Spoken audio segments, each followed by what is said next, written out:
বন্ধুরা, আজকে আমি একটা নতুন রেসিপি আপনাদের সঙ্গে শেয়ার করছি। এটা সামুদ্রিক চিংড়ি মাছ।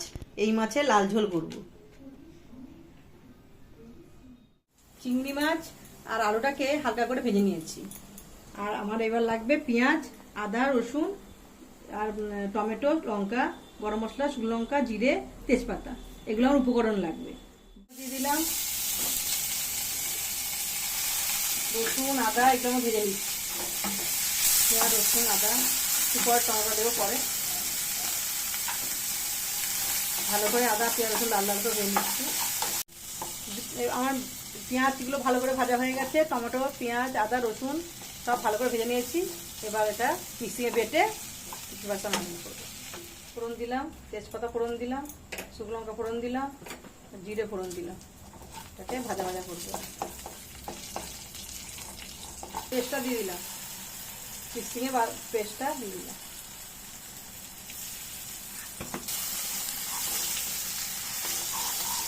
রেডি করা আছে পেস্টটা। এবার পেস্টটাকে ভাজবো।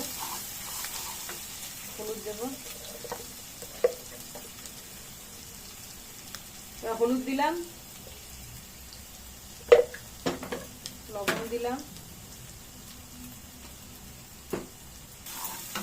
লঙ্কার গুঁড়ো,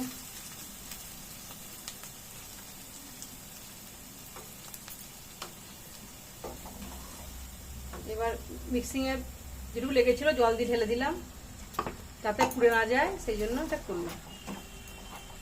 মশলাগুলো আস্তে আস্তে ডিমে আছে, গ্যাস কমিয়ে কষতে হবে।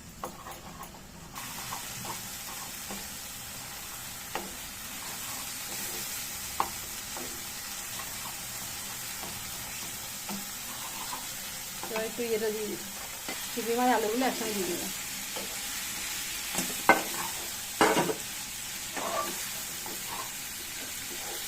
এবার ভালো করে কষে নিই আলু আর চিংড়ি একসঙ্গে। গ্যাস কমিয়ে আস্তে আস্তে কষতে হবে।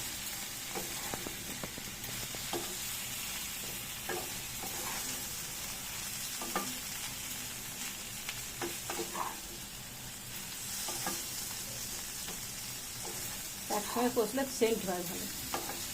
চিংড়ি মাছটা তো কষতে হবে না।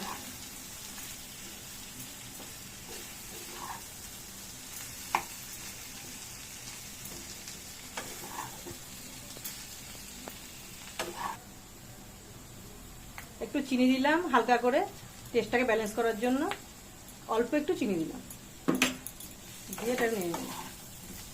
এটা টেস্ট ভালো হয়, ভালো সেন্ট বেরাচ্ছে, গন্ধ মমো করছে, চিংড়ি মাছের গন্ধে কষা হচ্ছে। এরপরে একটু জল ঢেলে দেবো, দিচ্ছি। আলু তো ভাজাই আছে, রেডি করাই আছে।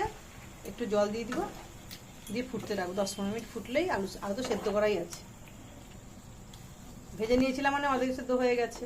আর একটু ফুটবে চিংড়ি মাছের সঙ্গে। আর একটু জল দিতে হবে, আর একটু জল দিলাম।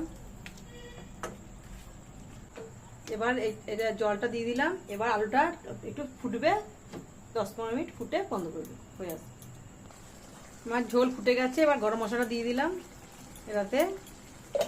এটা দিয়েই এটা হয়ে গেল, রান্নাটা কমপ্লিট।